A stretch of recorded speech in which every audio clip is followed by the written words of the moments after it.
बिस्मिल्लाहिर्रहमानिर्रहीम अल्हम्दुलिल्लाहि रब्बिल आलमीन अल्लाहुम्मा सल्लि व सल्लिम व बारिक अला मन निस्बुहु सय्यिदिना व मौलाना मुहम्मदुन अहमदुन हामिदुन महमूदुन हबीबिकल नबिय्युल उम्मिय्यिर रऊफुर रहीम व अला आलिहि व अस्हाबिहि अजमाइन व बारिक व सल्लिम सल्लि अलैहि।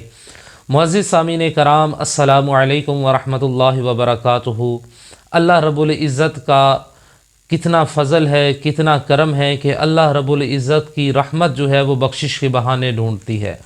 अल्लाह रब्बुल इज़्ज़त अपने बंदे के साथ कितना प्यार फरमाता है, और अल्लाह रब्बुल इज़्ज़त अपने बंदे के साथ इतना प्यार फरमाता है कि अल्लाह रब्बुल इज़्ज़त ने हर चीज़ का हल कलाम मजीद फ़ुरक़ान हमीद के अंदर रख दिया है।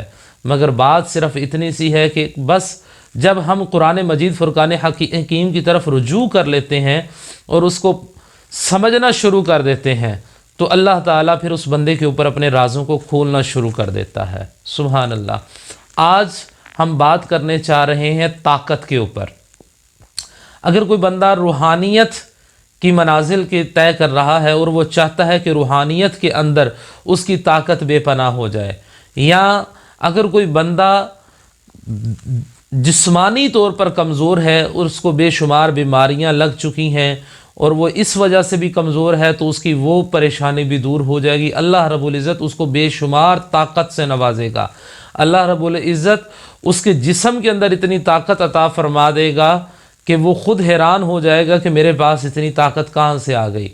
आज डॉक्टर कहते हैं ये खुराक खाओ, वो खुराक खाओ, ये नहीं खाना, वो नहीं खाना, तरह तरह के बंदा मामलात करता है, जिम ज्वाइन करता है ताकि ताकत उसकी जो है वो बढ़ जाए, तरह तरह की खुराकें खाता है। मगर देखिए अल्लाह ने कुरान के अंदर कितना करम फरमाया हमारे ऊपर।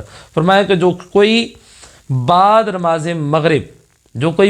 नमाज मगरिब सूरह हूद की आयत नंबर 61 से लेकर, यानी आयत नंबर 61 से लेकर आयत नंबर 70 तक, आयत नंबर 70 तक जो बंदा 7 मरतबा रोज़ाना का इसको मामूल बना ले, अल्लाह रब्बुल इज़्ज़त उसको बेशुमार ताकत अता फरमाएगा और उसकी ताकत के अंदर इजाफ़ा हो जाएगा। रूहानियत की ताकत के अंदर भी इजाफ़ा होगा और जिस्मानी ताकत के अंदर भी इजाफ़ा होगा।